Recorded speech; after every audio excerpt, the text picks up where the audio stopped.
ಕಾರ್ಯಕ್ರಮವನ್ನು ವಿಶೇಷವಾಗಿ ಉದ್ಘಾಟಿಸಿದ ಗುರುಗಳಿಗೆ ಹಾಗೂ ಎಲ್ಲ ಅತಿಥಿಗಳಿಗೆ ವಂದನೆಗಳು. ಈಗ ಅನಂತ ಶೇಖರ್ ಅವರು ಉಲ್ಲಾಸ್ ಕಾರಂತ್ ಅವರು ಹೆಸರು ನಮಗೆಲ್ಲ ಸುಪರಿಚಿತ. ಅವರು ಭಾರತದ ಪ್ರಮುಖ ವನ್ಯಜೀವಿ ಸಂಶೋಧಕರಲ್ಲಿ ಒಬ್ಬರು. ಮೂಲತಃ ಹುಲಿಗಳ ಪರಿಸರ ಶಾಸ್ತ್ರ ಸಂರಕ್ಷಣೆ ಮತ್ತೆ ಇಲ್ಲಿರುವ ಹಿರಿಯರ ನಮಸ್ಕರಿಸುತ್ತಾ ನಾನು ನನ್ನ ವಿಚಾರವನ್ನು ಮಂಡಿಸ್ತಾ ಇದ್ದೇನೆ. ನಿಮಗೆಲ್ಲ ಆಶ್ಚರ್ಯ ಆಗಿರ್ಬೋದು, ನಾನು ಯಾಕೆ ಹತ್ತಕ್ಕೈದು ಇತ್ತಗಡೆ ಬಂದೆ. ನಮ್ಮ ಜಿಲ್ಲೆಯ ಪ್ರತಿನಿಧಿ ನಮ್ಮನ್ನು ರೆಪ್ರೆಸೆಂಟ್ ಮಾಡ್ತಾ ಇರುವ ಮೆಂಬರ್ ಆಫ್ ದ ಪಾರ್ಲಿಮೆಂಟ್ ಇಲ್ಲಿದ್ದಾರೆ. ಅವ್ರಿಗೆ ಹತ್ತಿರವಾಗಿ ಹೇಳಿದ್ರೆ ಅವರು ದಿಲ್ಲಿಗೆ ಅದನ್ನ ತಲುಪಿಸ್ತಾರೆ ಅನ್ನೋ ಒಂದು ನಂಬಿಕೆ ಇಲ್ಲ.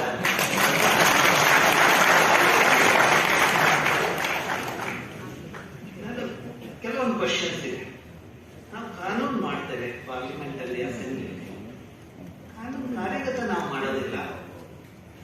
ಮತ್ತೆ ಕಾನೂನು ಇದಾಗುವಂತ ಒಂದು ಕಾರ್ಯಯೋಜನೆ ನಾವೇ ಮಾಡ್ತೇವೆ ಸರ್ಕಾರದಲ್ಲಿ. ಈಗ ನೀವು ಉತ್ತರ ಕನ್ನಡ ಜಿಲ್ಲೆ, ಶಿವಮೊಗ್ಗ ಎಲ್ಲ ನೋಡಿದಾಗ ಪರಿಸರ ಸೂಕ್ಷ್ಮ ಪ್ರದೇಶ ಸೆಕ್ಷನ್ 5 ಎನ್ವೈರನ್ಮೆಂಟ್ ಆಕ್ಟ್ ಏನ್ ಹೇಳುತ್ತೆ ಅಂದ್ರೆ ಪರಿಸರ ಸೂಕ್ಷ್ಮ ಪ್ರದೇಶನ ಸಂರಕ್ಷಿಸಬೇಕಾಗಿತ್ತು ನಮ್ಮೆಲ್ಲರ ಕರ್ತವ್ಯ. ನಾವು ಅಲ್ಲೇನೆ ಶರಾವತಿ ಪಂಪ್ ಸ್ಟೋರೇಜ್ ಹಾಕಬೇಕು. ವೈಲ್ಡ್ ಲೈಫ್ ಆಕ್ಟ್ ಅಲ್ಲಿ ಹೇಳುತ್ತೆ ಆ ಪ್ರದೇಶ ನಾವು ಹಾಳು ಮಾಡಬಾರ್ದು, ಮಾಡಿದ್ರೆ ವನ್ಯಜೀವಿ ಮಾನವನ ಸಂಘರ್ಷ ಆಗುತ್ತೆ ಅಂತ ನಾವು ಅಲ್ಲೇ ಮಾಡಬೇಕು. ಇದು ಮತ್ತೆ ನೀವು ಆ ಜಿಲ್ಲೆಯ ಧಾರಣ ಸಾಮರ್ಥ್ಯ ನಾವು ಅಭ್ಯಾಸ ಮಾಡಿದ್ವಿ.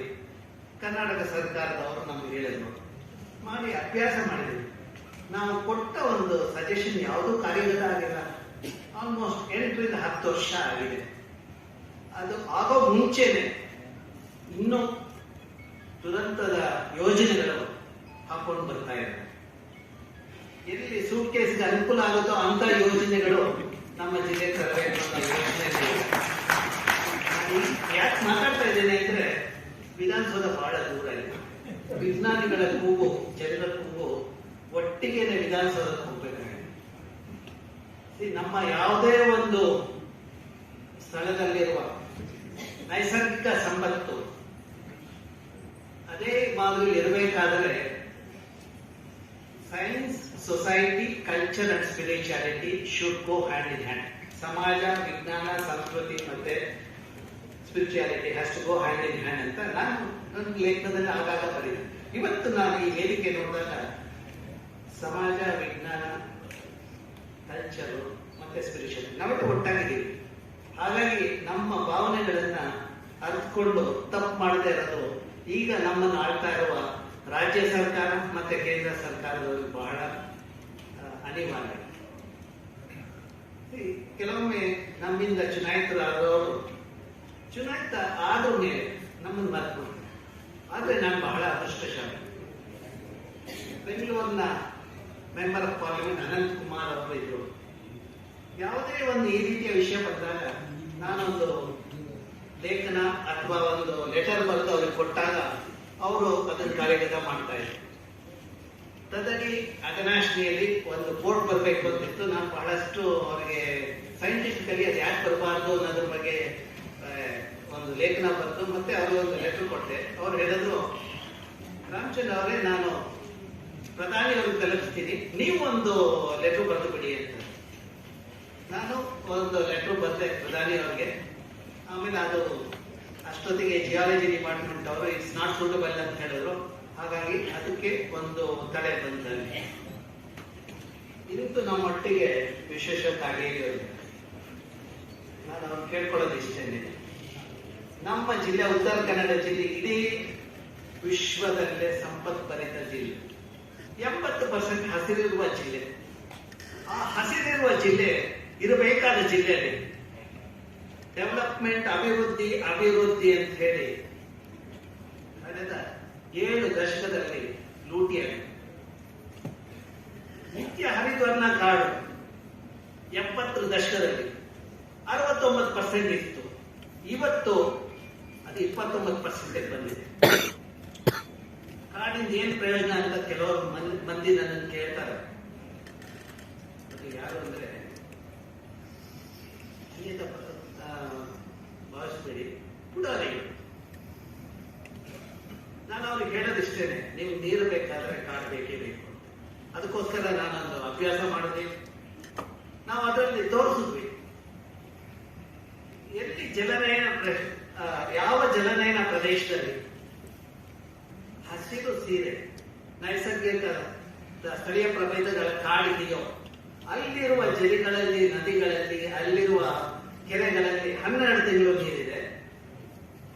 ಆ ಸ್ಥಳೀಯ ಪ್ರಭೇದ ಕಾಡನ್ನು ತೆಗೆದು ನಾವು ಸಿಂಥೆಟಿಕ್ ಸ್ಯಾರಿ ಹಾಕಿದಾಗ, ರಬ್ಬರು, ಅಕೇಶಿಯಾ, ಕಲೆಕ್ಟರ್ಸ್ ಆದಾಗ 6 ರಿಂದ 8 ತಿಂಗಳು ಮಾತ್ರ ನೀರಿರುತ್ತೆ. ಆ ರಬ್ಬರ್ ಪ್ಲಾಂಟೇಶನ್ ಮಾಡೋದ್ರಿಂದ ಒಬ್ಬ ವ್ಯಕ್ತಿ ಮುಂದೆ ಹೋಗ್ತಾನೆ, ಸೂಟ್ಕೇಸ್ ಇಟ್ಕೊಂಡು ಇವ್ರಿಗೆಲ್ಲ ಕೊಡ್ಲಿಕ್ಕೆ. ಇನ್ನು 4-5 ತಿಂಗಳು ಅಲ್ಲಿರೋ ಸ್ಥಳೀಯರಿಗೆ ನೀರಿಲ್ಲ, ಕಳ್ಕೊಳ್ತಾರೆ. ಅಷ್ಟೇ ಅಲ್ಲ, ಕಾಡು ಬೋಳಾದಾಗ 30% ಕಡಿಮೆ ಕಾಡಿದ್ದ ಪ್ರದೇಶದಲ್ಲಿ ಅಲ್ಲಿ 4 ತಿಂಗಳು ಮಾತ್ರ, ಮಳೆಗಾಲದಲ್ಲಿ ಮಾತ್ರ ನೀರಿದೆ. ನಮ್ಮ ಅಭ್ಯಾಸದ ಪ್ರಕಾರ ನಾವು ಎಲ್ಲ ನದಿ ಕಣಿವೆ ಪ್ರದೇಶದಲ್ಲಿ, ಇಡೀ ಪಶ್ಚಿಮ ಘಟ್ಟದಲ್ಲಿ, ಕೇರಳ ಮತ್ತೆ ಕರ್ನಾಟಕ, ಮಹಾರಾಷ್ಟ್ರ, ಗೋವಾದಲ್ಲಿ ಅಭ್ಯಾಸ ಮಾಡ್ಕೊಂಡು ಬಂದಿದೆ ಕಳೆದ 4 ದಶಕದಲ್ಲಿ. ಈಗ ಉತ್ತರ ಕನ್ನಡ ಜಿಲ್ಲೆಯಲ್ಲಿರುವ ನದಿಗಳನ್ನು ನಾವು ನೋಡಿದಾಗ 70ರಲ್ಲಿದ್ದ ನೀರಿನ ಸಂಪತ್ತು ಇವತ್ತಿಲ್ಲ. ಅಲ್ಲಿ ನನ್ನ ರಿಸರ್ಚ್ ಸ್ಟೇಷನ್ ಕುಂಟದಲ್ಲಿದೆ. ನಮ್ 4 ತಿಂಗಳು ನೀರೇ ಸಿಕ್ಕಲ್ಲ ಕುಂಟದಲ್ಲಿ. ನಮ್ ನೀರಿಲ್ಲದೆ ಇದ್ದಾಗ ಅಲ್ಲಿ ಬೆಡ್ತಿ ಹರಿದು ಹೋಗುತ್ತೆ, ಅಗನಾಶಿನಿ ಹೋಗುತ್ತೆ, ಬಟ್ ಸ್ಟಿಲ್ ನಮ್ ಕುಡಿಯೋ ನೀರು ಸಿಕ್ಕಲ್ಲ. ಕೆಲವೊಮ್ಮೆ ನಾನು ಬೇಸಿಗೆಯಲ್ಲಿ ಹೋದಾಗ ನೀರಿರಲ್ಲ ಅಂತ ಸ್ಥಿತಿಗೆ. ಅದೇ ರೀತಿ ವರದಲ್ಲಿ ಏನ್ ತೊಂದರೆ ಆಗ್ತಾ ಇದೆ, ಯಾಕಲ್ಲಿ ನೀರಿನ ಭಾವನೆ ಇದೆ ಅಂತ ಹೇಳಿ 4 ಅಥವಾ 5 ವರ್ಷದ ಹಿಂದೆ ಅಲ್ಲಿ ಸ್ಥಳೀಯ ಜನರು ನನ್ನ ಕೇಳಿದಾಗ ಅಭ್ಯಾಸ ಮಾಡಿ ನಾನು ರಿಪೋರ್ಟ್ ಕೊಟ್ಟೆ. ಅದನ್ನ ಕಾರ್ಯಗತ ಮಾಡ್ಲಿಕ್ಕೆ ಯಾರು ಮುಂದಿಲ್ಲ. ಅದು ಬಿಟ್ಟು ವರ್ಗದಲ್ಲಿ ನೀರಿಲ್ಲ, ನಾವು ಬೆಡ್ತಿ ತಗೊಂಡೋಗ್ತೀವಿ ಅಂತ. ಅಂದ್ರೆ ನಮ್ಮ ಇರುವ ಎಲ್ಲಾ ನದಿಲಿರೋ ನೀರನ್ನು ನಾವು ಹಾಳು ಮಾಡಬೇಕು ಅನ್ನೋದೇ ನಮ್ಮ ಉದ್ದೇಶ ಅನಿಸ್ತಾ ಇದೆ. ಈ ಅಭಿವೃದ್ಧಿ ಅನ್ನೋ ಇದರಲ್ಲಿ ಈಗ ನೀವು ಅಘನಾಶಿನಿ ನೋಡಬಹುದು. ಅಘನಾಶಿನಿಯಲ್ಲಿ ಎಷ್ಟು ಸಂಪತ್ತು ಏನಿದೆ ಅಂತ ನಾವು ಮೌಲ್ಯ ಮಾಡಿದಾಗ, ಪರಿಸರ ಮೌಲ್ಯ ಮಾಡಿದಾಗ, ಇಡೀ ಎಲ್ಲಾ ನದಿ ಇದನ್ನು ನೋಡಿದಾಗ ಅಲ್ಲಿ ಬಹಳಷ್ಟು ಇದು ಪ್ರತಿ ವರ್ಷಕ್ಕೆ 1 ಹೆಕ್ಟೇರ್ಗೆ 1 ಮಿಲಿಯನ್ ಅಷ್ಟು ಆದಾಯ ಇದೆ. ನಾವು ನದಿ ತಿರುವು ಯೋಜನೆ ಮಾಡಿದಾಗ, ಅಘನಾಶಿನಿಯಲ್ಲಿ ಆಲ್ರೆಡಿ ಸ್ವಲ್ಪ ನೀರು ಕಡಿಮೆ ಆಗಿದೆ. ನದಿ ತಿರುವು ಯೋಜನೆ ಮಾಡಿದಾಗ ಏನಾಗುತ್ತೆ ಅಂದ್ರೆ, ಕರಾವಳಿ ಪ್ರದೇಶದಲ್ಲಿರೋ ಅಂದ್ರೆ ಕುಂಟದಲ್ಲಿ ನನ್ನ ಆಫೀಸ್ ಇದೆ, ಅಲ್ಲಿ ಹೊಡ್ತಾ ಬಳಿ ಅಲ್ಲಿ ಉಪ್ಪಿನ ನೀರು ಬರುತ್ತೆ. ನಾನೀಗ ಬಹಳ ಚೆನ್ನಾಗಿ ಮಾತಾಡ್ತಾ ಇದ್ದೀನಿ, ಯಾಕಂದ್ರೆ ಸಿಹಿ ನೀರು ಕುಡ್ದಿದ್ದು ಅಂತ. ಉಪ್ಪು ನೀರು ಕುಡ್ದು ಏನಾಗ್ಬೋದು ಅಂತ ಅನ್ಕೋತೀನಿ. ಅಲ್ಲಿ ಸಿಕ್ಕುವ ಚಿಪ್ಪಿರಬಹುದು, ಮೀನಿರಬಹುದು, ಉಪ್ಪು ಅಥವಾ ಇದನ್ನ ತಗೊಂಡಾಗ ಬೇರೆ ಪ್ರದೇಶದ ಕಾಳಿ ಅಥವಾ ಬೇಡ್ತಿ ಅಥವಾ ಶರಾವತಿ ಕಂಪೇರ್ ಮಾಡಿದ್ರೆ ಅಟ್ಲೀಸ್ಟ್ 5 ಪಟ್ಟು ಜಾಸ್ತಿ ಇದೆ. ಅಲ್ಲಿ 7,000 ಫ್ಯಾಮಿಲೀಸ್ಗೆ ಸಪೋರ್ಟ್ ಮಾಡ್ತಾ ಇದೆ. ಅಷ್ಟೇ ಅಲ್ಲ, ಅದು ಎಷ್ಟು ಸಂಪತ್ಭರಿತ ಆಗಿದೆ ಅಂದ್ರೆ ಅಲ್ಲಿರುವ ಪಕ್ಷಿ ಇದನ್ನೆಲ್ಲ ಸಂಕಲನ ನೋಡಿದಾಗ ನಿಮ್ಗೆ ಅರ್ಥ ಆಗುತ್ತೆ. ಹಾಗಾಗಿ ಕಳೆದ ವರ್ಷ ನಮ್ಮ ಸತತ ಹೋರಾಟದಿಂದ ಅದಕ್ಕೆ ಒಂದು ರಾಮ್ಸರ್ ಟ್ಯಾಗ್ ತರೋದರಲ್ಲಿ ನಾವು ಸಫಲರಾದ್ವಿ. ಆಗ ನಾವು ಸರ್ಕಾರದೊಂದಿಗೆ ಮತ್ತೆ ರಾಮ್ಸರ್ ಸೆಕ್ರೆಟೇರಿಯೇಟ್ ಬಹಳಷ್ಟು ಕೆಲಸ ಮಾಡಿದ್ರಿಂದ ಅದಾಯಿತು. ಇವತ್ತು ಅದಾದ್ರ ಮೇಲೆ ಒಂದು ಸೈಟ್ ಮ್ಯಾನೇಜ್ಮೆಂಟ್ ಪ್ಲಾನ್ ಮಾಡಬೇಕು ಅಂತ ಹೇಳಿ ಒಂದಿದೆ ರಾಮ್ಸರ್ ಸೆಕ್ರೆಟೇರಿಯೇಟ್ ನಿಯಮದ ಪ್ರಕಾರ. ನಮ್ಮ ಸರ್ಕಾರ ಅದ್ರ ಬಗ್ಗೆ ಯೋಚನೆ ಇಲ್ಲ. ನಾವು ಅವ್ರಿಗೆ ಇದು ಮಾಡಿದಾಗ ಅದನ್ನ ಮಾಡ್ಬೇಕಲ್ಲ ಅಂದಾಗ ಸರ್ಕಾರದವ್ರು ನನಗೆ ಲೆಟರ್ ಬರೆದ್ಬಿಟ್ಟು ನೀವೇ ಮಾಡ್ಬಿಡಿ, ಹೇಗಿದ್ರು ನಿಮ್ದು ಡೇಟಾ ಇದೆ ನಿಮ್ಮ ಹತ್ರ ಅಂತ. ಈಗ ಸೈಟ್ ಮ್ಯಾನೇಜ್ಮೆಂಟ್ ಪ್ಲಾನ್ ಮಾಡಿ ಕೊಟ್ಟಿದ್ದೀವಿ. ಹಾಗಾಗಿ ಯಾವಾಗ ಸರ್ಕಾರವು ನಮ್ಮನ್ನು ಕೇಳಿದಾರೋ ನಾವು ವಿಜ್ಞಾನದಿಂದ ಏನು ಒಳಿತಾಗಬಹುದು ಜನತೆಗೆ ಅನ್ನೋದನ್ನ ನಾವು ತೋರಿಸಿದೀವಿ, ಕೊಟ್ಟಿದ್ದೀವಿ, ಇನ್ಪುಟ್ಸ್ ಕೊಟ್ಟಿದ್ದೀವಿ. ಇದನ್ನೆಲ್ಲ ನಾವು ಮಾಡ್ತಾನೆ ಬಂದಿದ್ದೀವಿ. ಅಷ್ಟೇ ಅಲ್ಲ, ನೀವು ಈ ಪರಿಸರ ಮೌಲ್ಯದ ಬಗ್ಗೆ ತಮ್ಮೆಲ್ಲರಿಗೂ ಗೊತ್ತಿರಬಹುದು. ಮನೆಯಲ್ಲಿ ತಾಯಿಯ ಪಾತ್ರ ಎಷ್ಟಿರುತ್ತೆ ಅಂತ, ಆಕೆ ಮೌಲ್ಯ ಎಷ್ಟು ಅಂದ್ರೆ ಬಹಳ ಕಷ್ಟ ಮಾಡೋದು. ಅದೇ ರೀತಿ ನಾವು ಪರಿಸರದ ಮೌಲ್ಯ ಮಾಡಬೇಕಂದ್ರೆ ಬಹಳ ಕಷ್ಟ. ನಾನು ಉತ್ತರ ಕನ್ನಡ ಜಿಲ್ಲೆಯ ಪರಿಸರದ ಮೌಲ್ಯ ಮಾಡಿದಾಗ ನನಗೆ ಆಶ್ಚರ್ಯ ಆಯಿತು. 1 ವರ್ಷಕ್ಕೆ ಅಲ್ಲಿಂದ ಬರುವ ಅಲ್ಲಿ ಟ್ಯಾಂಜಿಬಲ್ ನಾನ್ ಟ್ಯಾಂಜಿಬಲ್ ಬೆನಿಫಿಟ್ ಇದೆ. ಆ ಬರೀ ಟ್ಯಾಂಜಿಬಲ್ ಕಟ್ಟಿಗೆ ಇರಬಹುದು, ಸಾವಣಿ ಇರಬಹುದು, ಅಥವಾ ಕಿರು ಅರಣ್ಯ ಉತ್ಪನ್ನ ಇರಬಹುದು. ಇದನ್ನೆಲ್ಲ ನಾವು ಕಲೆ ಹಾಕಿದಾಗ ಒಂದು ವರ್ಷಕ್ಕೆ 9,600 ಕೋಟಿಯಷ್ಟು ಆದಾಯ ಆ ಜಿಲ್ಲೆಯಿಂದ ಹೋಗ್ತಾ ಇದೆ. ಅದ್ರ ಜೊತೆ ನಾವು ಆಕ್ಸಿಜನ್ ಇದನ್ನ ಹಾಕಿದ್ರೆ ನಾವೆಲ್ಲ ಉಸಿರಾಡ್ತೀವಲ್ಲ, ಬಹಳ ಜನಕ್ಕೆ ಗೊತ್ತಿಲ್ಲ ಆಕ್ಸಿಜನ್ ಆಮ್ಲಜನಕ ಬೇಕು ಅಂತ. ಅದನ್ನು ಆಡ್ ಮಾಡಿದ್ರೆ 12,000 ಆಗುತ್ತೆ. ಮತ್ತೆ ಆ ಕಾಡು ಪ್ರಾಣಿಗಳಿಗೆ ಆಹಾರ ಆಗುತ್ತಲ್ಲ ಕಾಡಿನಲ್ಲಿ, ಅದನ್ನು ಆಡ್ ಮಾಡಿದ್ರೆ 15,000 ಕೋಟಿ ಆಗುತ್ತೆ. ನಮ್ಮ ಜಿಲ್ಲೆಯ GDP ಅಂತಲ್ಲ, ಗ್ರಾಸ್ ಡಿಸ್ಟ್ರಿಕ್ಟ್ ಡೊಮೆಸ್ಟಿಕ್ ಪ್ರಾಡಕ್ಟ್, ನಮ್ಮ ದೇಶದಲ್ಲಿ ಇದೆ ಎಕನಾಮಿಕ್ ಮೆಟ್ರಿಕ್ GDP ಅಂತಾರೆ. ಸ್ವಾಮಿ ಅದನ್ನ ನೀವೇನೋ ಮಾಡಬೇಕಾಗಿದೆ. ಆ GDP ಗ್ರಾಸ್ ಡೊಮೆಸ್ಟಿಕ್ ಪ್ರಾಡಕ್ಟ್ ಅಂತ ಹೇಳ್ತಾರಲ್ಲ, according to me is a gross distracted product. ಯಾಕೆ ಅಂದ್ರೆ ಯಾವ್ಯಾವ ಪ್ರಾಜೆಕ್ಟ್ ಮಾಡಿದಾಗ ಆ ಪ್ರಾಜೆಕ್ಟ್ ಇಂದ ಅಲ್ಲಿ ಪರಿಸರಕ್ಕೆ ಏನು ಹಾನಿ ಆಗುತ್ತೆ ಅದನ್ನ ನಾವು ಅಕೌಂಟ್ ಮಾಡ್ತಾ ಇಲ್ಲ, ಬರೀ ನಾವು ಔಟ್ಪುಟ್ ತಗೊಳ್ತಾ ಇದ್ದೀವಿ. ಅದನ್ನ ನಾವು ಮಾಡಿದಾಗ ಗ್ರೀನ್ GDP ಆಗುತ್ತೆ. ಅದನ್ನ ನಾವು ಮಾಡಬೇಕಾಗುತ್ತೆ. ಅದನ್ನ ನಮ್ಮ ಮೆಂಬರ್ ಆಫ್ ದ ಪಾರ್ಲಿಮೆಂಟ್ ಅವರು ನೆಕ್ಸ್ಟ್ ಸೆಷನ್ ಅಲ್ಲಿ ಅದನ್ನ ಇದು ಮಾಡಿಸಿದ್ರೆ ಅದು ಒಳ್ಳೇದು. ಅದಕ್ಕೆ ಬೇಕಾಗಿರೋ ಇನ್ಪುಟ್ ಎಲ್ಲ ನಾವು ಆಲ್ರೆಡಿ ಒಂದು ಪುಸ್ತಕದ ಮಾದರಿಯಲ್ಲಿ ಇದು ತಂದಿದ್ದೀವಿ.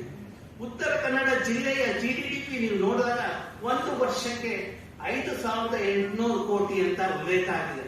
ಅದರಲ್ಲಿ ಕಾಡಿಂದ ಎಷ್ಟು ಪ್ರಯೋಜನ ಅನ್ನೋದನ್ನ ನಾನು DC ಹತ್ರ ಹೋಗಿ ಕೂತ್ಕೊಂಡು ಮಾತಾಡಿದಾಗ DC ಅವರು ಕನ್ಸರ್ನ್ ಆಫೀಸ್ ಅನ್ನು ಕಳಿಸಿದ್ರು. TVR ಬಂದಿದ್ದಾರೆ, ಅವರು ಕೇಳ್ತಾ ಇದ್ದಾರೆ ಈ GDP ಕಾಡಿನ ಶೇರ್ ಎಷ್ಟು ಅಂತ. ಅವ್ರು ಹೇಳಿದ್ರು ಸ್ವಾಮಿ 180 ಕೋಟಿ ಇದೆ. ಅವ್ರು ಹೇಳಿದ್ರು 180 ಕೋಟಿನ ರಾಮಚಂದ್ರ 9ರಿಂದ 15,000 ಕೋಟಿ ಅಂತ ಹೇಳಿದ್ರೆ ನೀನು 180 ಅಂತಿರಲ್ಲ ಅಂತ. ಅವಾಗ ಅವ್ರು ಹೇಳಿದ್ರು ಸ್ವಾಮಿ ನಾವು ಬರೀ ಕಟ್ಟಿಗೆ ಮಾತ್ರ ಅಕೌಂಟ್ ಮಾಡಿದೀವಿ ಅಂತ. ಹೀಗಾಗಿ 180 ಕೋಟಿಯಲ್ಲಿ ಅದು 10% ನಮ್ಗೆ ವಾಪಸ್ ನಮ್ಮ ಜಿಲ್ಲೆಗೆ ಬಂದಾಗ ಅಭಿವೃದ್ಧಿ ಕಾರ್ಯದಲ್ಲಿ ಆಗುತ್ತೆ. ಅದೇ 9,000 ಕೋಟಿಯಲ್ಲಿ 10% ಬಂದ್ರೆ ಎಷ್ಟಾಗ್ತಾ ಇತ್ತು? ಅಲ್ಲಿ ನೋಡಿ ಅಂಡರ್ ವ್ಯಾಲ್ಯೂಯೇಷನ್ ಆಗ್ತಾ ಇದೆ. Undervaluation is the root cause for all this the mishap or the degradation of the ecosystem. ಹಾಗಾಗಿ ನಮ್ಗೆ ಬೇಕಾಗಿರೋ ನೀರು ನಮ್ಗೆ ಸಿಗ್ತಾ ಇಲ್ಲ, ನಮ್ಗೆ ಬೇಕಾಗಿರೋ ಗಾಳಿ ನಮ್ಗೆ ಸಿಗ್ತಾ ಇಲ್ಲ. ಆರ್ಟಿಕಲ್ 21 ಏನ್ ಹೇಳುತ್ತೆ? ನಮ್ಮ ಮಕ್ಕಳಿಗೆ ಬೇಕಾಗಿರೋ ಪರಿಶುದ್ಧವಾದ ಗಾಳಿ, ಪರಿಶುದ್ಧವಾದ ನೀರು ನಾವು ಕೊಡಬೇಕು, ಪರಿಶುದ್ಧವಾದ ಪರಿಸರ ಅಂತ. ಇರೋ ಕಾಡು ನಾವು ತೆಗೆಯಕ್ಕೆ ಹೊರಟಿದ್ದೀವಿ, ಪರಿಶುದ್ಧವಾದ ಗಾಳಿ ನಮ್ಮ ಮಕ್ಕಳಿಗೆ ಎಲ್ಲಿ ಕೊಡ್ತೀವಿ? ಸೊ ಅದು ಎರಡನೇದು. ನೀವು ಆರ್ಟಿಕಲ್ 48 ನೋಡ್ಬೋದು, ಮತ್ತೆ ಆರ್ಟಿಕಲ್ 51 ನೋಡಿ. ಪ್ರತಿಯೊಬ್ಬ ಮನುಷ್ಯನ ಕರ್ತವ್ಯ ಪರಿಸರನ ಸಂರಕ್ಷಿಸುವುದು ಅಂತೇಳಿ ಆರ್ಟಿಕಲ್ 51 ಹೇಳುತ್ತೆ. ನಾವೆಲ್ಲ ಎಚ್ಚೆತ್ತುಕೊಳ್ಬೇಕಾಗಿದೆ. ಪರಿಸರ ಸಂರಕ್ಷಿಸಲು ನಾವೆಲ್ಲರೂ ಜೊತೆಗೂಡಿದ್ರೆ ಯಾರು ಪರಿಸರವನ್ನು ಹಾಳು ಮಾಡಕ್ಕೆ ಸಾಧ್ಯ ಇಲ್ಲ. ಅದು ನಾವು ಆಲ್ರೆಡಿ ರುಜುವಾತು ಮಾಡಿದೀವಿ. 91 ಇಸ್ವಿಲಿ ಬೇಡ್ತಿ ಅಗನಾಶ್ರೀ ಪ್ರಾಜೆಕ್ಟ್ ಬಂದಾಗ, ಆಗ ನಾನಿನ್ನು ವಿದ್ಯಾರ್ಥಿ ಇದ್ದೆ. ಆಗ ನನಗೆ ಅಭ್ಯಾಸ ಮಾಡಕ್ಕೆ ಹೇಳಿದ್ರು, ಪರ್ಯಾಯ ವ್ಯವಸ್ಥೆ ಬಗ್ಗೆ ಅಭ್ಯಾಸ ಮಾಡಿ ಅಂತ ನನಗೆ ಹೇಳಿದಾಗ ನಾನು ಅಭ್ಯಾಸ ಶುರು ಮಾಡಿದೆ. ಆಗ ಕೊಟ್ಟ ಸಜೆಷನ್ಸ್, ಕೆಲವೊಂದು ಸಜೆಷನ್ ಇನ್ನೂ ಕಾಗಿದ್ದದ ಹಾಗೆ, ಪರ್ಯಾಯ ಮೂಲಗಳೇನು ಅದೆಲ್ಲ ಅಭ್ಯಾಸ ಮಾಡಿ ನಾವು ಕೊಟ್ಟಿದ್ದೀವಿ. ಈಗ ವಿಜ್ಞಾನದಿಂದ ಬಂದ ಹೊರಹೊಮ್ಮ ಇದು ಹೇಗೆ ಕಾರ್ಯಗತ ಮಾಡೋದು, ಅದಕ್ಕೊಂದು ಕಾನೂನು ತರಬೇಕಾಗಿದೆ ನಮ್ಮ ದೇಶದಲ್ಲಿ. ಇದು ವಿಜ್ಞಾನಿಗಳು ಬರೀ ಕೆಲಸ ಮಾಡ್ಕೊಂಡೇ ಹೋಗ್ತಾ ಇರ್ತಾರೆ, ಬಟ್ ಜನಕ್ಕೆ ಯಾವ್ದು ಅದ್ರ ಉಪಯೋಗ ತಿಳಿದು ಬರಲ್ಲ. ಹಾಗಾಗಿ ಅದ್ರ ಬಗ್ಗೆ ನಾವು ಮಾಡ್ಬೇಕಾಗಿದೆ. ಈ ರೀತಿಯ ಫೋರಂ ನಾವು ನಮ್ಮನ್ನು ಆಳ್ತಾ ಇರೋರಿಗೆ ಮತ್ತೆ ನಮ್ಮ ಜನತೆಗೆ ಮಂದಟ್ ಮಾಡೋದಕ್ಕೆ ಬಹಳ ಅನುಕೂಲ ಆಗುತ್ತೆ ಅಂತ ಹೇಳ್ತಾ ನಾನು ನನ್ನ ಭಾಷಣ ಮುಗಿಸ್ತಾ ಇದ್ದೀನಿ. ಅದಕ್ಕೆ ಮುಂಚೆ ಇಕೋ ಸೆನ್ಸಿಟಿವ್ ಝೋನ್ ಬಗ್ಗೆ ಒಂದು ಸೆಂಟೆನ್ಸ್ ಹೇಳ್ತೀನಿ. ಪರಿಸರ ಸೂಕ್ಷ್ಮ ಪ್ರದೇಶ. ಪರಿಸರ ಸೂಕ್ಷ್ಮ ಪ್ರದೇಶ ಅಥವಾ ಎಕಲಾಜಿಕಲಿ ಫ್ರೆಜೈಲ್ ರೀಜನ್ ಅಂತಾನು ಹೇಳ್ತೇವೆ. ಅದನ್ನ Kasturi Rangan committee report, Madhav Gadgil committee report ಎಲ್ಲ ನೋಡಿದ್ರು. ಆಗ ಸುಪ್ರೀಂ ಕೋರ್ಟ್ NGT ಅವರು ಪ್ರತಿಯೊಂದು ಸರ್ಕಾರಕ್ಕೆ ನಿಮ್ಮ ರಾಜ್ಯದಲ್ಲಿ ಯಾವ್ಯಾವ ಹಳ್ಳಿಗಳು ಪರಿಸರ ಸೂಕ್ಷ್ಮ, ಅದ್ರ ಸೂಕ್ಷ್ಮತೆ ಇದು ಏನು ಅಂತ ಕೇಳಿದಾಗ ಯಾವ ರಾಜ್ಯದವರು ಅದು ಲಿಸ್ಟ್ ಕೊಡ್ಲೇ ಇಲ್ಲ. ಆಗ NGT ಇದ್ದ ಒಬ್ಬ ಎಕ್ಸ್ಪರ್ಟ್ ಮೆಂಬರ್ ನನಗೆ ಹೇಳಿದ್ರು, TVR ನೀವೇನಾದ್ರು ಮಾಡಿ, ಯಾಕೆ ನಾನು NGT ಕಮಿಟಿಲಿ ಕೆಲವೊಮ್ಮೆ ಕೆಲಸ ಮಾಡೋದ್ರಿಂದ ಅವ್ರು ಹೇಳೋದು ನಿಮ್ದಿಂದ ಸಾಧ್ಯನ. ನಾವು ಒಂದು western ghat spatial decision support system ಅಂತ ಹೇಳಿ ಒಂದು ಆಪ್ ನ ಡೆವಲಪ್ ಮಾಡಿ, ಅದ್ರ ಮೂಲಕ ಅದು ನಿಮ್ಗೆ ಗೂಗಲ್ ಪ್ಲೇ ಸ್ಟೋರ್ ಅಲ್ಲೂ ಸಿಗುತ್ತೆ. ಅದು ಸಹ್ಯಾದ್ರಿ ಅಂತ ಇದು ನೀವು ಡೌನ್ಲೋಡ್ ಮಾಡ್ಕೊಳ್ಬಹುದು. ನಿಮ್ಮ ಹಳ್ಳಿ ಪರಿಸರ ಸೂಕ್ಷ್ಮನ, ಪರಿಸರ ಸೂಕ್ಷ್ಮ ಆದ್ರೆ 1, 2, 3, 4 ನೀವು ಒಂದಾದ್ರೆ ಬಹಳ ಸಂತೋಷ ಪಡ್ಬೇಕು. ಯಾಕಂದ್ರೆ ನೀವು ನಿಮ್ಮ ಮೊಮ್ಮಕ್ಕಳಿಗೂ ನೀರು ಕೊಡುವಂತ ಒಂದು ಸಾಮರ್ಥ್ಯ ನಿಮಗಿದೆ. 2 ಅಂದ್ರೆ ಮೊಮ್ಮಕ್ಕಳು ಸ್ವಲ್ಪ ನೀರು ಬರುತ್ತೆ, ಕಡಿಮೆ ಆಗುತ್ತೆ. 3 ಅಂದ್ರೆ ಮೊಮ್ಮಕ್ಕಳಿಗೆ ನೀರು ಸಿಕ್ಕಲ್ಲ. 4 ಅಂದ್ರೆ ನಿಮ್ಗೆ ನೀರಿಲ್ಲ. ಹಾಗಾಗಿ ನಿಮ್ಗೆ ನೀರು ಬೇಕಾದ್ರೆ, ಉಸಿರಾಡೋದ ಗಾಳಿ ಬೇಕು ಅಂದ್ರೆ ಪರಿಸರ ಸೂಕ್ಷ್ಮ ಪ್ರದೇಶನ ಸಂರಕ್ಷಣೆ ಮಾಡಲೇಬೇಕಾಗಿದೆ. ಮತ್ತೆ ಧಾರಣ ಸಾಮರ್ಥ್ಯ ನಾವು ಮಾಡಿದ ಅಭ್ಯಾಸನ ಅದನ್ನು ಕಾರ್ಯಗತ ಮಾಡಲಿಕ್ಕೆ ನಾವೆಲ್ಲ ಹೋರಾಡಬೇಕಾಗಿದೆ. ಉತ್ತರ ಕನ್ನಡ ಜಿಲ್ಲೆಯ ಧಾರಣ ಸಾಮರ್ಥ್ಯ ಇಡೀ ದೇಶದಲ್ಲಿ ಎಲ್ಲೂ ಆಗಿಲ್ಲ, ಉತ್ತರ ಕನ್ನಡ ಜಿಲ್ಲೆಯಲ್ಲಿ ಆಗಿದೆ. ಅದನ್ನ ನಾವು ಕಾರ್ಯಗತ ಮಾಡಬೇಕಾಗಿದೆ. ಅದನ್ನ ಮಾಡೋ ಮುಂಚೆನೆ ಪಶ್ಚಿಮ ಘಟ್ಟದ ಕ್ಯಾರಿಂಗ್ ಕೆಪಾಸಿಟಿ ಅಂತ ಹೇಳಿ ಒಂದು ಕರ್ನಾಟಕ ಸರ್ಕಾರದ ಒಂದು ಮೀಟಿಂಗ್ ಆಯ್ತು, ನಾನು ಹೋಗಿದ್ದೆ. ಅವ್ರೇನೋ ಒಂದು ಕಮಿಟಿ ಮಾಡ್ಬಿಟ್ಟು ಒಂದು 6 ತಿಂಗಳಲ್ಲಿ ಅಭ್ಯಾಸ ಮಾಡ್ಬಿಡ್ತೀವಿ, ನೀವು ಇದು ಧಾರಣ ಸಾಮರ್ಥ್ಯ ಅಸೆಸ್ ಮಾಡ್ತೀವಿ ಅಂತ. ನನಗೆ 3 ವರ್ಷ ಆಯ್ತು ಅದನ್ನ ಮಾಡೋದಕ್ಕೆ. ಅದಕ್ಕೆ 25 ವರ್ಷದ ಹಿನ್ನೆಲೆ, 25 ವರ್ಷದಿಂದ ಕೆಲಸ ಮಾಡ್ಕೊಂಡು ಬಂದಿದ್ರಿಂದ 3 ವರ್ಷದಲ್ಲಿ ಆ ಜಿಲ್ಲೆಯ ಧಾರಣ ಸಾಮರ್ಥ್ಯ ಬಗ್ಗೆ ಇದು ಮಾಡಿರ್ತದೆ. ಈಗ ಎಲ್ಲ ನದಿಯ ಧಾರಣ ಸಾಮರ್ಥ್ಯ ಮುಗ್ದಿದೆ. ನಾವು ಇದೇ ರೀತಿ ನದಿಯನ್ನ ಹಾಳು ಮಾಡ್ತಾ ಇದ್ರೆ ಮಣ್ಣು ಕುಸಿತ, ಭೂ ಕುಸಿತ, ಮತ್ತೆ ನೀರಿನ ಕ್ಷಾಮ, ಮತ್ತೆ ಸಂಘರ್ಷ, ಜನ ಮತ್ತೆ ವನ್ಯಗಳ ಸಂಘರ್ಷ ಇನ್ನೂ ಜಾಸ್ತಿ ಆಗುತ್ತೆ. ಕೊನೆಗೆ ನಮ್ಮ ಮಕ್ಕಳಿಗೆ ನಾವು ಕೊಡ್ಬೇಕಾಗಿದ್ದ ಪರಿಶುದ್ಧ ಗಾಳಿ ಮತ್ತೆ ನೀರು ಕೊಡೋದ್ರಲ್ಲಿ ನಾವು ವಿಫಲ ಆಗ್ತೇವೆ. ಅದನ್ನ ಆಗದೆ ಇರೋಂತೆ ನಾವೆಲ್ಲ ನೋಡ್ಕೊಳ್ಬೇಕಾಗಿತ್ತು. ಇವತ್ತು 13ನೇ ಡಿಸೆಂಬರ್, 13ನೇ ತಾರೀಕು ನಮ್ಮ ವಿಶ್ವೇಶ್ವರ ಕಾಗೇರಿ ಅವರ ಪಾರ್ಟಿಗೆ ಬಹಳ ಒಂದು ನಂಟಿದೆ. ಇವತ್ತು ನಾನು ಅವರಿಗೆ ಇದನ್ನ ಮನದಟ್ಟು ಮಾಡ್ತಾ ಇದ್ದೇನೆ. ನನ್ನ ರಿಕ್ವೆಸ್ಟ್, ಇದನ್ನ ಸರ್ಕಾರಕ್ಕೆ, ರಾಜ್ಯ ಸರ್ಕಾರ ಮತ್ತೆ ಕೇಂದ್ರ ಸರ್ಕಾರಕ್ಕೆ ತಲುಪಿಸಿ ಅಂತ ಹೇಳಿ. ಮತ್ತೆ ನಾವು ಮಾಡಿದ ಒಂದು ಅಭ್ಯಾಸದ ಒಂದು ಧಾರಣ ಸಾಮರ್ಥ್ಯ, 4 ನದಿಗಳ ಇದ್ರ ಬಗ್ಗೆ ಅಭ್ಯಾಸ ಮಾಡಿದ್ದನ್ನ ನಾನು ಅದನ್ನ ರಿಪೋರ್ಟ್ ಅನ್ನು ನಮ್ಮ ವಿಶೇಷ ಕಾಗೇರಿ ಅವರು ಕೊಡ್ತಾ ಇದ್ದೀನಿ.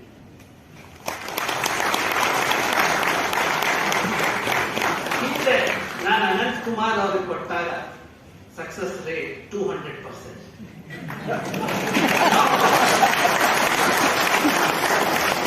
ನಾವು ಯಾಕಂದ್ರೆ ಈಗ ಸ್ವಲ್ಪ ಟೈಮ್ ಆಗಿರೋದ್ರಿಂದ ಐ ಎಕ್ಸ್ಪೆಕ್ಟ್ 500%.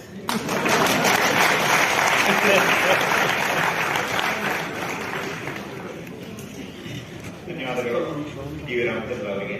ಈಗ ಡಾಕ್ಟರ್ ಉಲ್ಲಾಸ್ ಕಾರಂತ್ ಅವರು ನದಿ ತಿರುವು ಯೋಜನೆಗಳ ಅಪಾಯ ಮತ್ತು ಪಶ್ಚಿಮ ಘಟ್ಟ ಸಂರಕ್ಷಣೆಯ ಅನಿವಾರ್ಯತೆ ವಿಷಯ ಮಾತಾಡ್ತಾರೆ.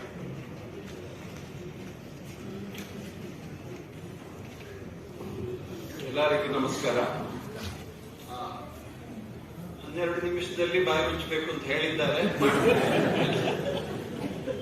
ನಾನು ಮೊದಲನೇದಾಗಿ ಈ ಸಭೆಯನ್ನ ಸಂಘಟಿಸೋದಕ್ಕೆ ಪೂಜ್ಯ ಸ್ವಾಮೀಜಿಯವರು ಬೇಡ್ತಿ ಅವಿನಾಶಿನಿ ಕೊಡ ಸಂರಕ್ಷಣಾ ಸಮಿತಿಯ ಅನಂತ ಶ್ರೀಸ್ ಅವರ ಮೂಲಕ ಮತ್ತು ಬೆಂಗಳೂರಿನ ಸ್ವರ್ಣವಲ್ಲಿ ಮಹಾಸಂಸ್ಥಾನದ ಎಲ್ಲ ಅಂಗಸಂಸ್ಥೆಗಳ ಎಲ್ಲ ಪ್ರಮುಖರ ಮೂಲಕ ಬೆಂಗಳೂರಿನಲ್ಲಿ ಈ ಒಂದು ಜನಜಾಗೃತಿ ಚಿಂತನ ಮಂಥನ ಕಾರ್ಯಕ್ರಮವನ್ನ ತಜ್ಞರೊಂದಿಗೆ ಏರ್ಪಡಿಸಿರುವುದಕ್ಕೆ ನಾನು ಸಂಸದನಾಗಿ ನನ್ನ ಹೃದಯ ತುಂಬಾ ಧನ್ಯವಾದವನ್ನು ನಾನು ವಿಶೇಷವಾಗಿ ಬೆಂಗಳೂರಿನ ಜನ ನೀವು ಇಷ್ಟು ಸಮಯ ಮಾಡಿಕೊಂಡು ಬಂದಿದ್ದೀರಲ್ಲ ಶನಿವಾರ, ಅದಕ್ಕಾಗಿಯೂ ಧನ್ಯವಾದ ಸಲ್ಲಿಸ್ತೇನೆ. ನಿಮಗೆ ಈ ಒಂದು ಏನು ಜವಾಬ್ದಾರಿ ಕಾಣ್ತಾ ಇದೆಯೋ ಹಾಗೆ ನಮ್ಮ ಪಶ್ಚಿಮ ಘಟ್ಟದ ಕಡೆ, ನಮ್ಮ ಊರ ಕಡೆಗೂ ಅದು ತೋರಿಸೋದಕ್ಕೆ ನಿಶ್ಚಿತವಾಗಿ ನಮ್ಗೆ ಸಹಾಯ ಆಗೇ ಆಗತ್ತೆ ಇವತ್ತಿನ ನಿಮ್ಮೆಲ್ಲರ ಪಾಲ್ಗೊಳ್ಳುವಿಕೆ ಅಂತ ನಾನು ನಂಬಿದೆ.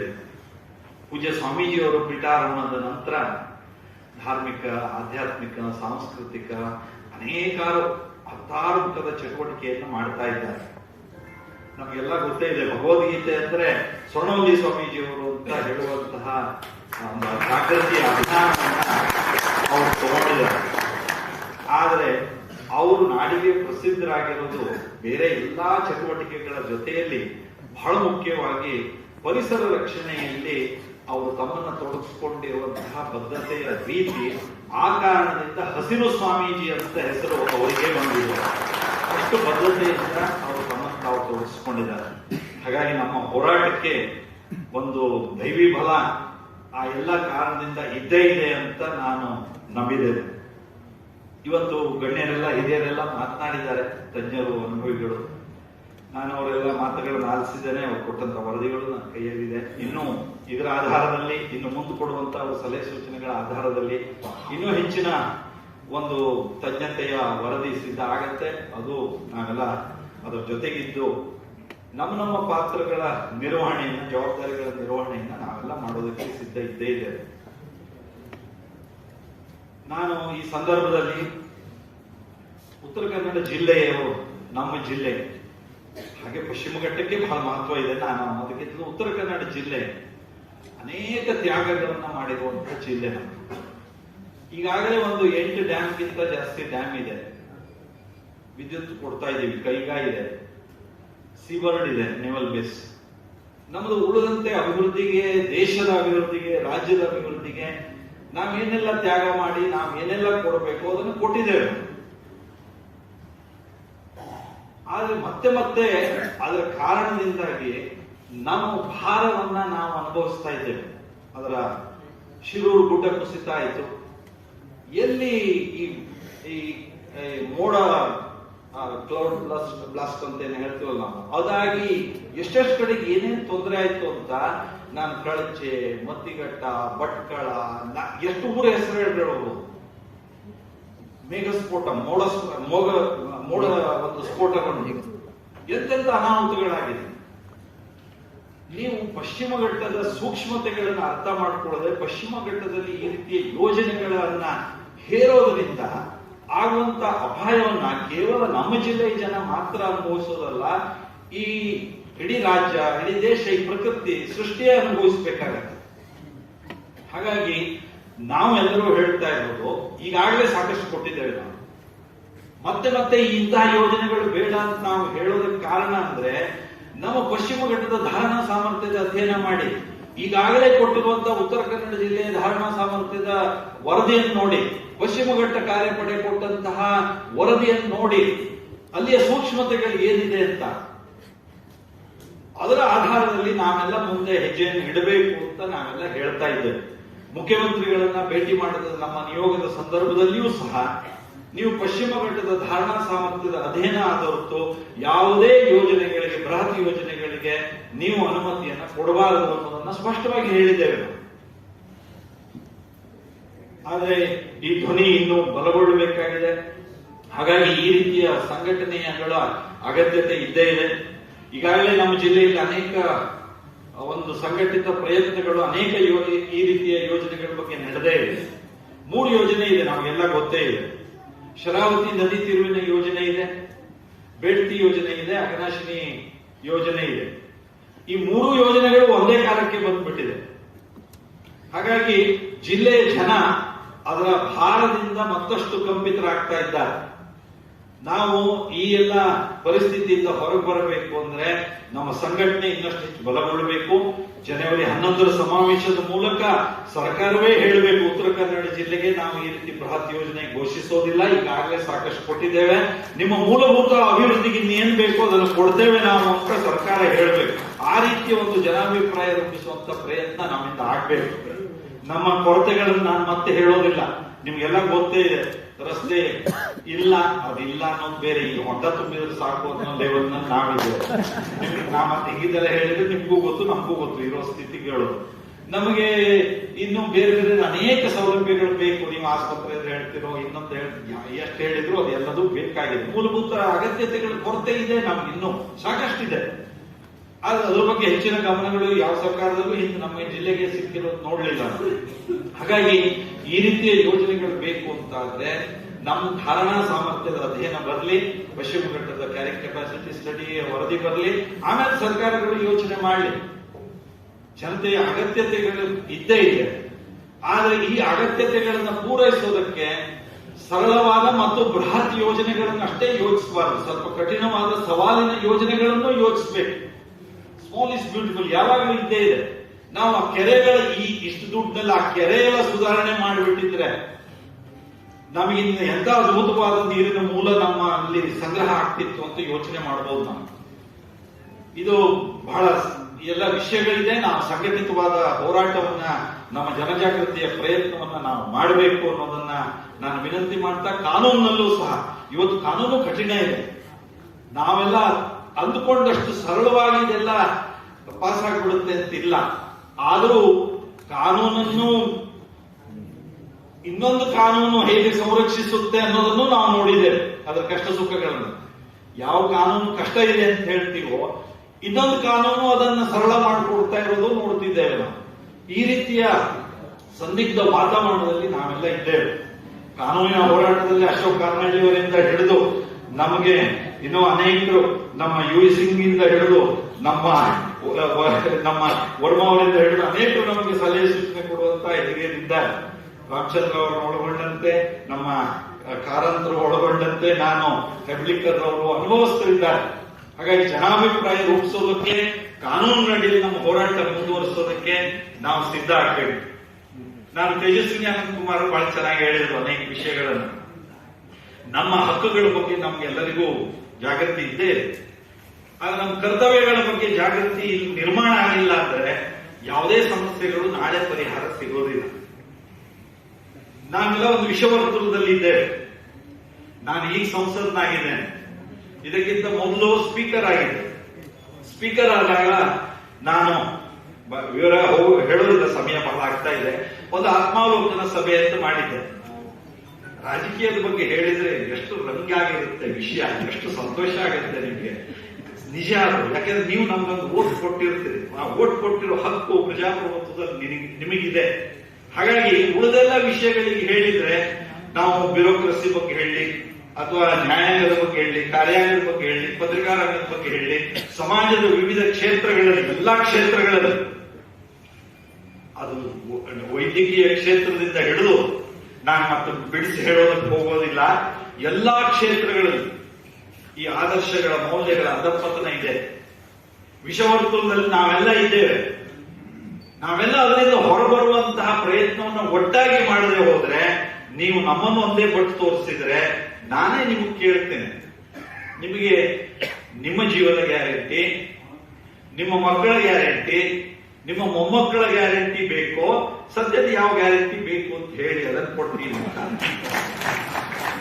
ನಾನೇ ನಿಮ್ಗೆ ಕೇಳ್ತೇನೆ. ಯಾಕಂದ್ರೆ ನನ್ಗೆ ಗೊತ್ತು ನಿಮಗೆ ಯಾವ ಗ್ಯಾರಂಟಿ ಕೊಟ್ಟರೆ ನನಗೆ ಓಟ್ ಹಾಕ್ತಿದೆ ಅಂತ. ಇಷ್ಟೇ ಸೀಮಿತಕ್ಕೆ ನಾವು ನೀವು ಇದ್ದರೆ, ನೀವು ನಮ್ಮಿಂದ ಇನ್ನೂ ಹೆಚ್ಚು ಬೃಹತ್ ಪ್ರಮಾಣದ ನಿರೀಕ್ಷೆಗಳನ್ನು ಇಟ್ಕೊಂಡ್ರೆ ಹೇಗೆ ಕೂಡುತ್ತೆ ಉತ್ತರ ದಕ್ಷಿಣ, ಹೇಗೆ ಕೂಡುತ್ತೆ? ಹಾಗಾಗಿ ನೀವು, ನಾವು ಎಲ್ಲರೂ ನಮ್ಮ ಜವಾಬ್ದಾರಿ ಇದೆ. ನಾನು ನಮ್ಮ ಯಾವ ಜವಾಬ್ದಾರಿಯನ್ನು ನುಣುಚಿಕೊಳ್ಳೋದಕ್ಕೆ ಮಾತಾಡ್ತಾ ಇಲ್ಲ. ನಾನು ಹಾಸನಹಳ್ಳಿಯವರಿಗೆ ಹೇಳ್ತೇನೆ, ಒಂದು ವಿನಂತಿ ಪೂರ್ವಕವಾದ ಮಾತು ಹೇಳ್ತೇನೆ. ಸರ್ಕಾರಗಳು ಬದಲಾದ್ರೆ ನೀತಿಯೂ ಬದಲಾಗತ್ತೆ, ನಿರ್ಧಾರಗಳು ಆಗೇ ಆಗತ್ತೆ ಅನ್ನೋದನ್ನ ನರೇಂದ್ರ ಮೋದಿಜಿಯವರು ತೋರಿಸಿಕೊಟ್ಟಿದ್ದಾರೆ. ಆ ವಿಶ್ವಾಸದಲ್ಲಿ ನಾವೆಲ್ಲ ಇದ್ದೇವೆ.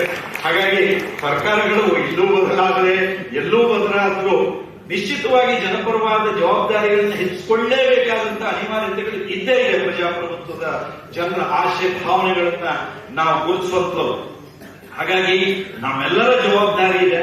ಈ ರೀತಿಯ ಯೋಜನೆಗಳು ಬಂದಾಗ, ಅಥವಾ ಭವಿಷ್ಯದ ಜನಾಂಗದ ಪ್ರಕೃತಿಯ ಈ ರಕ್ಷಣೆಯ ವಿಷಯಗಳು ಬಂದಾಗ ನಾವೆಲ್ಲ ಪಕ್ಷಾತೀತವಾಗಿ ಒಂದಾಗಿ ಒಟ್ಟಾಗಿ ಯೋಚಿಸಬೇಕು. ಆದ್ರೆ ಜನತೆಯ ಅಗತ್ಯತೆಗಳನ್ನು ಪೂರೈಸೋದಕ್ಕೂ ಅದೇ ಪ್ರಮಾಣದ ಬದ್ಧತೆಯ ಪ್ರಯತ್ನಗಳು ನಮ್ಮಿಂದ ಆಗಬೇಕು. ಹಾಗಾದಾಗ ಸಮತೋಲನದ ಒಂದು ಅಭಿವೃದ್ಧಿ ಆಗತ್ತೆ ಮತ್ತು ಈ ರೀತಿಯ ಪ್ರಕೃತಿಯ ರಕ್ಷಣೆ ಆಗತ್ತೆ ಅನ್ನುವಂತ ನಂಬಿಕೆ ನಮ್ದಿದೆ.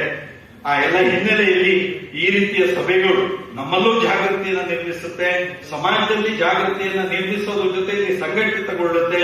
ಸಂಘಟಿತಗೊಂಡಾಗ ಸರ್ಕಾರಗಳು, ಪ್ರಜಾಪ್ರಭುತ್ವಗಳು ಸಂಘಟಿತ ಧ್ವನಿಯಾಗಲೇಬೇಕಾಗತ್ತೆ.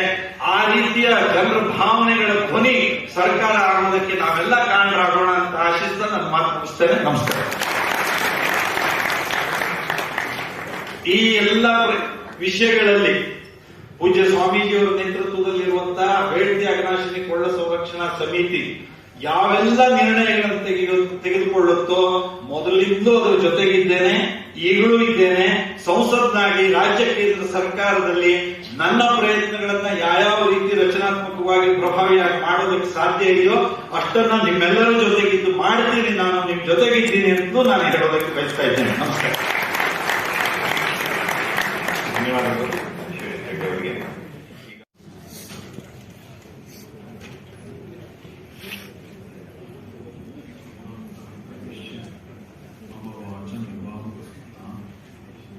ಸಂಜೀವಯತ್ಯಖಿಲ ಶಕ್ತಿಧರ ಸ್ವಧಾಮ ಅನ್ಯಾಶ್ಚ ಹಸ್ತಚರಣ ಶ್ರವಣ ಪ್ರಭಾದೇ ಪ್ರಾಣ ಭಗವತೆ ಪುರುಷಾಯ ತುಭ್ಯಂ.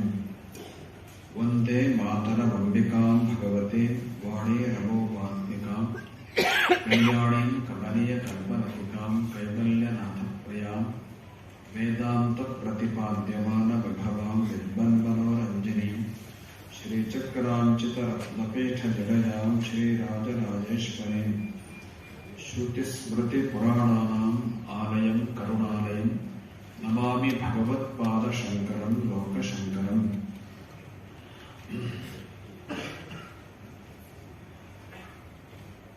ನದಿ ತಿರುವುಗಳ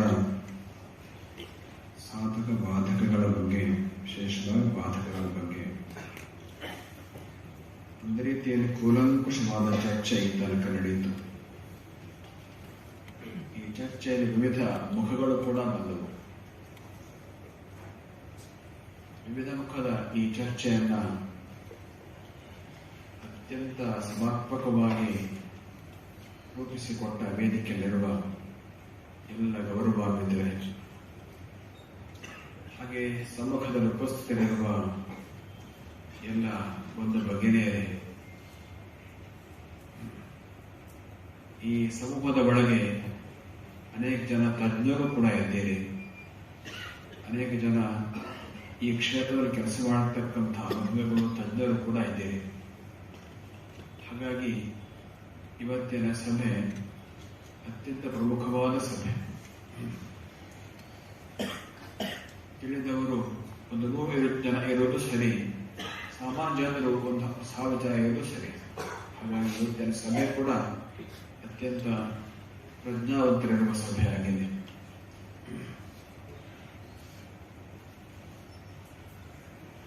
ದೀಪ ಹಚ್ಚಿ ಬಹಳ ಹೊತ್ತಾಯಿತು. ಸ್ವಲ್ಪ ಹೋದ್ರೆ ಎಣ್ಣೆ ಖಾಲಿ ಆಗ್ಬೋದು. ಅಷ್ಟೊಳಗೆ ನಾನು ಕೆಲಸ ಮುಗಿಸ್ತೇನೆ. ನಿಮ್ಮೆಲ್ಲರ ಮನಸ್ಸೆಂಬ ದೀಪದ ಎಣ್ಣೆ ಪೂರ ಆರೋದ್ರ ಒಳಗೆ ನಮ್ಮ ಚಿಂತೆ ಮಾಡಿ.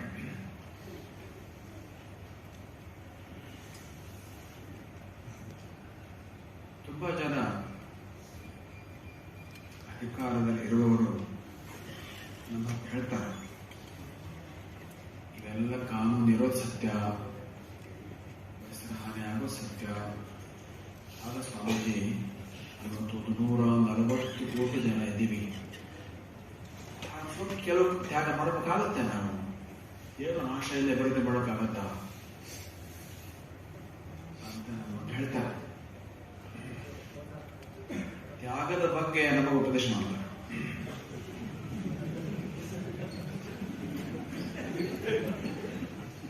ನಮ್ಮ ದಾರಿಯ ತ್ಯಾಗೇನೈಕೆ ಅಮತತ್ವಮಾನುಷ. ತ್ಯಾಗ ನಮಗೆ ಹೊಸತಲ್ಲ, ಆದರೆ ಆ ತ್ಯಾಗ ಎಂಬುದು ಉದಾಸೀನತೆ ಆಗಬಾರದು, ನಿರ್ಲಕ್ಷ್ಯವಾಗಬಾರದು, ಬೇಜವಾಬ್ದಾರಿತನ ಆಗಬಾರದು. ಇವತ್ತು ಆ ರೀತಿಯ ಬೇಜವಾಬ್ದಾರಿತನದ ಒಂದು ತ್ಯಾಗವಾದರೆ ಮುಂದೆ 140 ಕೋಟಿ ಜನಕ್ಕೂ ಕೂಡ ಕಷ್ಟ ಖಂಡಿತವಾಗುತ್ತೆ.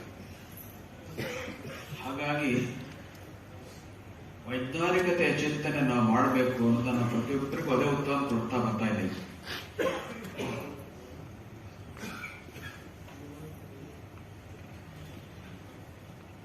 ಉತ್ತರ ಕನ್ನಡ ಜಿಲ್ಲೆಯ ಪಶ್ಚಿಮವಾಹಿ ನದಿಗಳ ಬಗ್ಗೆ ಬಂದಾಗ, ಆ ನದಿಗಳ ನೀರನ್ನ ಸದ್ಬಳಕೆ ಮಾಡೋದು ಹೇಗೆ? ಈಗ ವಿರೋಧ ಮಾಡೋದು ಒಂದೇ ಮಾಡ್ತೀವಿ ನಾವು, ಹಾಗೆ ಏನ್ ಆಗ್ಬೇಕು ಅಂತ ಹೇಳೋದಿಲ್ಲ ಅಂತ ಹೇಳಿ ಆಕ್ಷೇಪಿಸುವವರಿದ್ದಾರೆ. ಹಾಗಾಗಿ ಅದಕ್ಕೋಸ್ಕರವೇ ನಾವೊಂದು 3 ದಿನಗಳ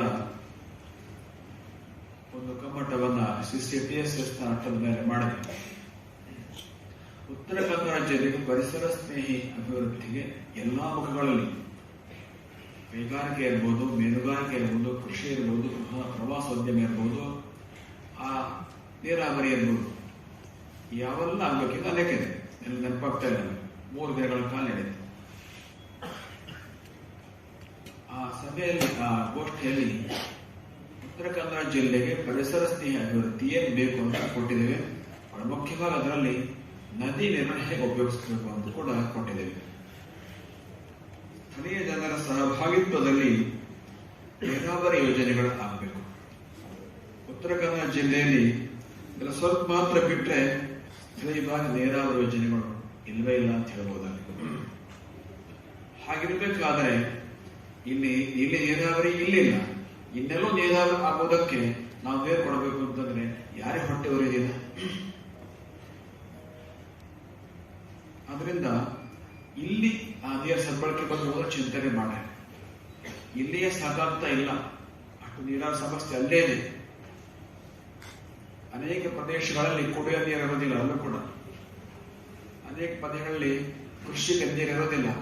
ಉತ್ತರ ಕನ್ನಡ ಜಿಲ್ಲೆಯಲ್ಲಿ ಕೂಡ ಹೇಳ್ತಾರೆ, ನಾವು ಕುಡಿಯೋ ನೀರಕ್ಕೋಸ್ಕರ ತಗೊಂಡು ಹೋಗ್ತೀವಿ, ನೀರಾವರಿಗೋಸ್ಕರ ತಗೊಂಡು ಹೋಗ್ತೀವಿ. ಕುಡಿಯೋ ನೀರಿಗೋಸ್ಕರ ಅನೇಕ ಕಾನೂನುಗಳನ್ನು ಉಲ್ಲೇಖ ಮಾಡೋ ಅವಕಾಶ ಇದೆ. ಕುಡಿಯೋ ನೀರಿಗೋಸ್ಕರ ಅನೇಕ ಕಾನೂನುಗಳನ್ನ ಉಲ್ಲಂಘನೆ ಮಾಡೋ ಅವಕಾಶ ಇದೆ. ಅದು ಅತ್ಯಂತ ಮೂಲಭೂತ ಅವಶ್ಯಕತೆ ಆದ್ರಿಂದ ಅಲ್ಲಿ ಕಾನೂನು ಉಲ್ಲಂಘನೆ ಅವಕಾಶ ಇದೆ ಹೀಗೆ ಹೇಳ್ತಾರೆ. ನಮ್ಮ ಮಾತು ಏನು ಅಂತಂದ್ರೆ, ಅಲ್ಲಿಯೇ ಅನೇಕ ಕಡೆಗಳಲ್ಲಿ ಕುಡಿಯೋ ನೀರಿನ ಕೊರತೆ ಇದೆ, ನೀರಾವರಿ ಕೊರತೆ ಇದೆ, ಕೃಷಿ ಭೂಮಿಗೆ ನೀರಿನ ಕೊರತೆ ಇದೆ. ಇದರ ಬಗ್ಗೆ ಮೊದಲು ಯೋಜನೆ ಮಾಡ, ಅದರ ಬಗ್ಗೆ ಯಾರು ಚಿಂತನೆ ಮಾಡ್ತಾ ಇಲ್ಲ. ಆಚೆ ನೀರು ಒಯ್ಯೋದು ಒಂದನ್ನು ಚಿಂತನೆ ಮಾಡ್ತಾರೆ. ಈ ರೀತಿಯಲ್ಲಿ ಉತ್ತರ ಕನ್ನಡ ಜಿಲ್ಲೆಯನ್ನ ಬರಡನ್ನಾಗಿ ಮಾಡಿಸಿ ಬರಡು ಭೂಮಿಯನ್ನ ಹಸನನ್ನ ಮಾಡ್ಕೊಂಡು ಹೋದರೆ ಒಂದು ಎರಡೂ ಕೂಡ ಬರಡಾಗ್ತಕ್ಕಂಥ ಅಪಾಯ ಇದೆ. ಇದನ್ನು ಇವತ್ತು ಮಾತಾಡುವಂತ ವಿಜ್ಞಾನಿಗಳೆಲ್ಲರೂ ವ್ಯಕ್ತಪಡಿಸುತ್ತಾರೆ. ಉತ್ತರ ಕನ್ನಡ ಜಿಲ್ಲೆಯ ನೀರನ್ನ ಎತ್ಕೊಂಡು ಆ ಕಡೆ ತಗೊಂಡು ಹೋದ್ರೆ, ಅಲ್ಲಿಯೇ ಬರೋ ಒಂದು ದಿವಸ ಹೋದ್ರೆ ಇಲ್ಲಿಯೂ ಬರ, ಅಲ್ಲಿಯೂ ಬರಗಾಲ, ಆ ಒಂದು ಸ್ಥಿತಿ ಬರತಕ್ಕಂಥ ಅಪಾಯ ಇದೆ. ಅದರಿಂದ ಆ ರೀತಿಯಲ್ಲಿ ಮಾಡಬೇಡಿ ಅನ್ನೋದು ನನ್ನ ಪ್ರಧಾನವಾದ ಆಶಯ. ಬಯಲುಸೀಮೆಗೆ ಕರ್ಕೊಂಡು ಹೋದ್ರೆ, ನೀರನ್ನು ತಗೊಂಡು ಹೋದ್ರೆ ಏನಾಗ್ತದೆ? ನಮ್ಮ ಜೊತೆಲಿ ರಾಜೇಂದ್ರ ಹೆಗಡೆ ಕೂತಿದ್ದಾರೆ. ಅವರೊಬ್ಬ ನೀರಾವರಿ ಮತ್ತು ಅದರ ಸಂಬಂಧಪಟ್ಟಂತಹ ವಿಷಯ ತಜ್ಞರಿದ್ದಾರೆ. ಹಿಂದೆ ಅವರು ಕೋಟೆಯಲ್ಲಿ ಅವರೇ ಮಂಡಿಸಿದ್ರು. ಈಗ ಅವ್ರ ಮಾತ್ರನೇ ಒಬ್ಬರು ಇನ್ನೊಬ್ಬ ತಜ್ಞರು ಮಂಡಿಸಿದ್ರು ಕೂಡ ಇನ್ನೊಂದು ಕಾರ್ಯಕ್ರಮದಲ್ಲಿ. ಅವರ ಹೆಸರು ಕೂಡ ರಾಜೇಂದ್ರ ಪೋದ್ದಾರ್. ಇಲ್ಲಿಂದ ನೀರನ್ನು ಅಲ್ಲಿ ತಗೊಂಡು ಹೋದ್ರೆ, ಬಯಲುಸೀಮೆ ಅನೇಕ ಪ್ರದೇಶ ತಿಳ್ಕೊಂಡು ಹೋದ್ರೆ ಅಲ್ಲಿಯ ಮಣ್ಣಿನ ಆರೋಗ್ಯ ಕೆಡ್ತಾ ಇದೆ ನಾವು ಹೇಳ್ತಾರೆ. ಯಾಕಂದ್ರೆ ಅಲ್ಲಿಯ ಮಣ್ಣು ಕಡಿಮೆ ನೀರಿನಲ್ಲಿ ಬೆಳೆ ಕೊಡ್ತಕ್ಕಂಥ ಸಾಮರ್ಥ್ಯವುಳ್ಳಂತ ಮಣ್ಣು, ಅದಕ್ಕೆ ಅದೇ ಸಹಜ ಗುಣ. ಹೆಚ್ಚಿಗೆ ನೀರು ಕೊಟ್ರೆ ಆ ಮಣ್ಣಿನ ಆರೋಗ್ಯ ಕೆಡ್ತದೆ, ಅಲ್ಲಿಂದ ಮುಂದೆ ಅಲ್ಲಿಯ ಕೃಷಿ ಕೂಡ ಕೆಡ್ತದೆ. ಈ ರೀತಿಯ ಚಿಂತನೆಗಳನ್ನು ಯಾಕೆ ಮಾಡ್ತಾ ಇಲ್ಲ? ಕೇವಲ ನೀರು ತಗೊಂಡು ಹೋಗೋದು ಒಂದೇ ಅಂತಂದ್ರೆ ಏನು? ಅದು ಹಿಂದೆಲ್ಲ ಇರ್ತಕ್ಕಂಥ ಉದ್ದೇಶಗಳೇನು? ಹೇಳಿದ್ರು, 2 ಬ್ಯಾಂಕ್ ಹೇಳಿದ್ರು, ವೋಟ್ ಬ್ಯಾಂಕ್ ಒಂದು, ದುಡ್ಡಿನ ಬ್ಯಾಂಕ್ ಒಂದು. ದೀರ್ಘಕಾಲಿಕವಾದ ಚಿಂತನೆ ಇಲ್ಲದೆ ಇದ್ದರೆ ಅಭಿವೃದ್ಧಿಗಳು ಮುಂದೊಂದಿನ ಪತನವಾಗ್ತದೆ. ಅಭಿವೃದ್ಧಿ ಹೆಸರಿನಲ್ಲಿ ದೀರ್ಘಕಾಲಿಕ ಚಿಂತನೆ ಮಾಡುತ್ತೆ ನಿರ್ಣಯಗಳನ್ನು ತೆಗೆದುಕೊಂಡ್ರೆ ಮುಂದೆ ಪತನ ಖಂಡಿತ ಆಗ್ತದೆ. ಆಗ ಎಲ್ಲರೂ ಸೇರಿ ನಾವು ಕಾಲದಿಂದ ಬೀಳ್ತೀವಿ, ಬರೀ ಇಲ್ಲಿವರಲ್ಲ ಅಲ್ಲಿಯವರಲ್ಲ. ಹಾಗಾಗಿ ಇದನ್ನು ಗಮನಿಸಬೇಕು. ನೋಡಿ, ನಮ್ಮ ಮುಂದೆ ಅತ್ಯಂತ ಜ್ವಲಂತ ಉದಾಹರಣೆ ಇದೆ. ಈಗ ಒಂದು 15 ವರ್ಷದ ಹಿಂದೆ ಅಂತ ಉದಾಹರಣೆ ನಮ್ಮ ಮುಂದೆ ಇರಲಿಲ್ಲ, ಈಗ ಇದೆ. ಯಾವುದು? ಎತ್ತಿನ ಹೊಳೆ. ಅದು ಕೂಡ ಇದೇ ತರ ಪಶ್ಚಿಮ ವಾಹಿನಿ ನದಿಯ ನೀರನ್ನ ಉರ್ದಿಕ್ಕೆ ತೆಗೆದುಕೊಂಡು ಹೋಗಿ ಬಯಲುಸೀಮೆ ಪ್ರದೇಶಕ್ಕೆ ಕೊಡ್ತಕ್ಕಂತಹ ಒಂದು ಯೋಜನೆ. ಆಗ ಇವತ್ತು ಏನಾಗಿದೆ, ಎತ್ತಿನ ಹೊಳೆಯಲ್ಲಿ ಅಧ್ವಾರಗಳಾಗಿದ್ದಾವೆ, ತುಂಬಾ ವಿನಾಶಗಳಾಗಿದ್ದಾವೆ.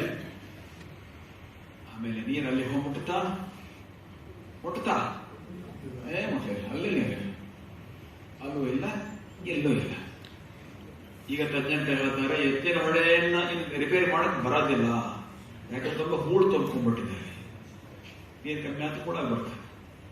ಹಾಗೆ ಎತ್ತಿನ ಹೊಳೆ ಎತ್ತಲಾರದಷ್ಟು ಹೂಳೆ. ಇದೇ ಸ್ಥಿತಿ ಮುಂದೆ ನಮ್ಮ ನದಿಗಳು ಕೂಡ ಬರಲಿಕ್ಕಿದೆ.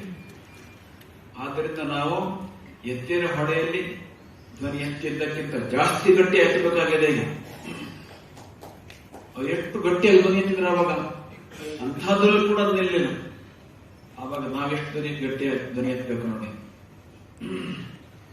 ಅದಕ್ಕಾಗಿ 3-4 ಪ್ರಕಾರದ ಹೋರಾಟಗಳಿಗೆ ಪ್ರಾರಂಭ ಆಗ್ತಾ ಇದ್ದಾವೆ, ನಡೀತಾ ಇದ್ದಾವೆ. ಅದರಲ್ಲಿ ಈ ವೈಜ್ಞಾನಿಕ ಚಿಂತನೆ ಕೂಡ ಒಂದು, ಹಾಗೆ ಕಾನೂನು ಹೋರಾಟ ಕೂಡ ಒಂದು, ಹಾಗೆ ಜನಾಂದೋಲನ ಕೂಡ ಒಂದು, ಹಾಗೆ ಲಾಬಿಂಗ್ ಅಂದ್ರೆ ಅಧಿಕಾರಸ್ಥರಿಗೆ ಹೋಗಿ ಒತ್ತಾಯ ಹಾಕ್ತಕ್ಕಂಥದ್ದು ಕೂಡ ಒಂದು. ಈ 4 ಪ್ರಕಾರದ ಹೋರಾಟಗಳು ನಡೀತಾ ಇದ್ದಾವೆ. ಅದು 4ನೇದು ಬಹಳ ಮುಖ್ಯವಾದ ಒಂದು ಅರ್ಥದಲ್ಲಿ, ಅಂದ್ರೆ ಸರ್ಕಾರಗಳಿಗೆ ಹೋಗಿ ಭೇಟಿಯಾಗಿ ನಿಯೋಗದೊಂದಿಗೆ ಹೋಗಿ ಇಲ್ಲಿ ಅಹವಾಲುಗಳನ್ನು ಹೇಳ್ತಕ್ಕಂಥದ್ದು, ಒತ್ತಾಯ ಹಾಕ್ತಕ್ಕಂಥ ಒಂದು ಕೆಲಸ. ಹಾಗಾಗಿ ವಿಶ್ವೇಶ್ವರ ಹೆಗಡೆ ಒಂದು ಹಂತನ ಮಾಡಿದ್ದಾರೆ. ರಾಜ್ಯ ಸರ್ಕಾರಕ್ಕೆ ನಮ್ಮ ಜಿಲ್ಲೆಯ ಶಾಸಕರ ಮತ್ತೊಂದು ಭೇಟಿ ಮಾಡಿಸಿದ್ದಾರೆ. ಹಾಗೆ ಮುಂದೆ ಕೇಂದ್ರ ಸರ್ಕಾರ ಕೂಡ ಎಲ್ಲಾ ಸಂಸದರನ್ನ ಮತ್ತು ಶಾಸಕರನ್ನ ಒಟ್ಟಿಗೆ ಕರ್ಕೊಂಡು ಹೋಗಿ ಪ್ರಯತ್ನ ಹಾಕುವಂತ ಅವಶ್ಯಕತೆ ಇದೆ. ಎಲ್ಲ ಸಂಸದರು ನಮ್ಮ ಜಿಲ್ಲೆ ಮಾತ್ರ, ಅಕ್ಕಪಕ್ಕದ ಪಶ್ಚಿಮ ಬಂಗಾಳದ ಎಲ್ಲ ಜಿಲ್ಲೆಗಳ ಸಂಸದರು ಕೂಡ ಬಂದ ಬೆಲೆ ಹೆಚ್ಚು ಬರ್ತಾರೆ, ಯಾಕಂದ್ರೆ ಅವರಿಗೂ ಇದೆ ಅಭಿಪ್ರಾಯ ಇದೆ. ಹಾಗಾಗಿ ಮುಂದಿನ ದಿನಗಳಲ್ಲಿ ಅದು ಕೂಡ ಅವರ ಕಡೆಯಿಂದ ಆಗಲಿ. ಆಮೇಲೆ ಜನವರಿ 11ರ ಕಾರ್ಯಕ್ರಮ ಬಹಳ ಮುಖ್ಯ. ಈಗ ನಮ್ಮ ಮುಂದೆ ಇರತಕ್ಕಂಥ ಪ್ರಮುಖವಾದ ಕಾರ್ಯಕ್ರಮ ಅದು.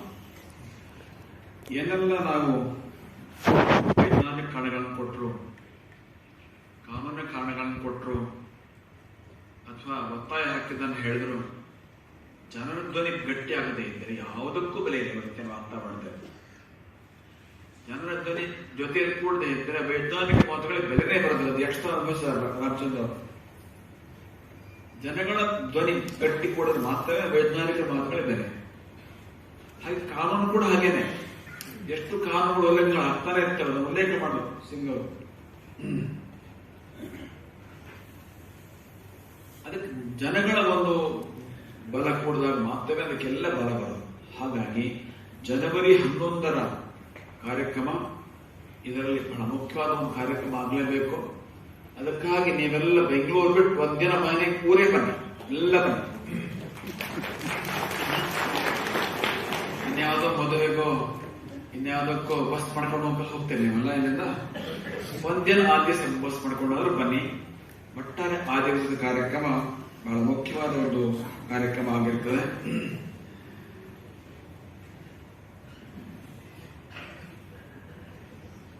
ಈಗಾಗಲೇ ಬೇರೆ ಕೆಲವು ಜಿಲ್ಲೆಗಳಲ್ಲಿ ಇಂಥ ಸಮಾವೇಶಗಳು ಆಗ್ತಾ ಇದ್ದಾವೆ. ಅವುಗಳನ್ನು ಮೀರಿಸ್ತಕ್ಕಂತಹ ಸಮಾವೇಶ ಹನ್ನೊಂದಾಗುತ್ತೆ ಸಸ್ಯಲ್ಲಿ. ಆಗ ಮಾತ್ರವೇ ನಮ್ಮ ಮಾತಿಗೆ ಬೆಲೆ ಬರ್ತದೆ. ನಾಗೇಶ್ ಅವರು ಕೂತಿದ್ದಾರೆ, ಅವರು ಬಂದಿದ್ದೇ ಕಾಣಲು ಎಷ್ಟು ಸಲ ಅಷ್ಟು ಒಳ್ಳೆಗಿದೆ ನೋಡೋಕೆ. ಭೂಮಿಗೆ ಸಮೀಪ ಇದೆ.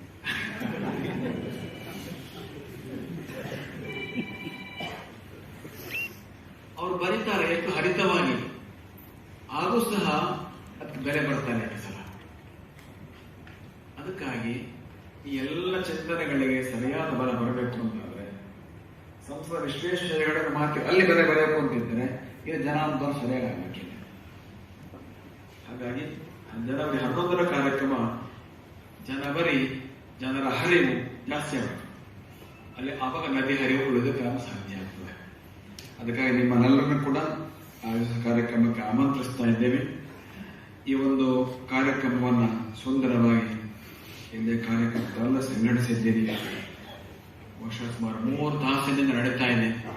ನೀವೆಲ್ಲ ತಾಳ್ಮೆಯಿಂದ ಕೂತಿದ್ದೀರಿ. ಅದೇ ಎಣ್ಣೆಯನ್ನು ಖಾಲಿ ಆಗಲಿಲ್ಲ, ಕೂತಿದ್ದೀರಿ. ಹಾಗೆ ಮುಖ್ಯವಾಗಿ ವೇದಿಕೆಯಲ್ಲಿರ್ತಕ್ಕಂಥ ಎಲ್ಲ ಜವಾಬ್ದಾರಿಯುತ ವ್ಯಕ್ತಿಗಳು, ಅದು ಬೇರೆ ಬೇರೆ ವಿಷಯ ತಜ್ಞರಾಗಿರ್ಬೋದು, ಕಾನೂನು ಇರ್ಬೋದು, ಅಥವಾ ರಾಜಕೀಯ ಇರ್ಬೋದು, ಹಾಗೆ ಎಲ್ಲದಕ್ಕೂ ಬಾಂಬ್ ಹಾಕ್ತಕ್ಕಂಥ ದೇಶದವರು ಇರ್ಬೋದು. ರಾಜಕೀಯಕ್ಕೂ ಗೊತ್ತಾಗುತ್ತೆ, ವಿಜ್ಞಾನಿಗಳಿಗೂ ಗೊತ್ತಾಗುತ್ತೆ, ಎಲ್ರಿಗುತ್ತೆ. ಅಂತವರೆಲ್ಲ ಕೂತಿದ್ದರಿಂದ ಇವತ್ತಿನ ಕಾರ್ಯಕ್ರಮ ಸುಂದರವಾಗಿ ಆಗಿದೆ. ಇದರ ಧ್ವನಿ ಈಗ ವಿಧಾನಸೌಧ ಹತ್ರ ಅಂತ ಹೇಳ್ತೀವಿ. ರಾಮಚಂದ್ರ ವಿಧಾನಸೌಧರೆಲ್ಲ ಬೆಳಗ್ಗೆ ಹೋಗಿದ್ದಾರೆ.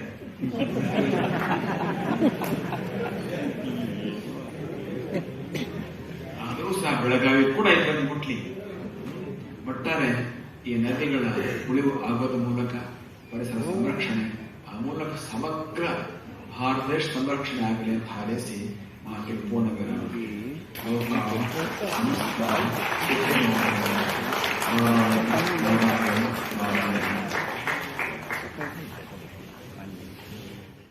ಹೃದಯಪೂರ್ವಕವಾಗಿ ಭಾಗವಹಿಸಿದ್ದಾರೆ. ಅವರು ಪಶ್ಚಿಮ ಘಟ್ಟದ ಬಗ್ಗೆ ಸಾಕಷ್ಟು ಅಧ್ಯಯನ ಮಾಡಿ ನಮ್ಮ ಜೊತೆ ಇದ್ದಾರೆ. ಅವರಿಗೂ ಕೂಡ ತಮ್ಮೆಲ್ಲರನ್ನು ಮಾತಾಡಬೇಕು. ಅದೇ ರೀತಿ ಡಾಕ್ಟರ್ ಶ್ರೀನಿವಾಸ ರೆಡ್ಡಿ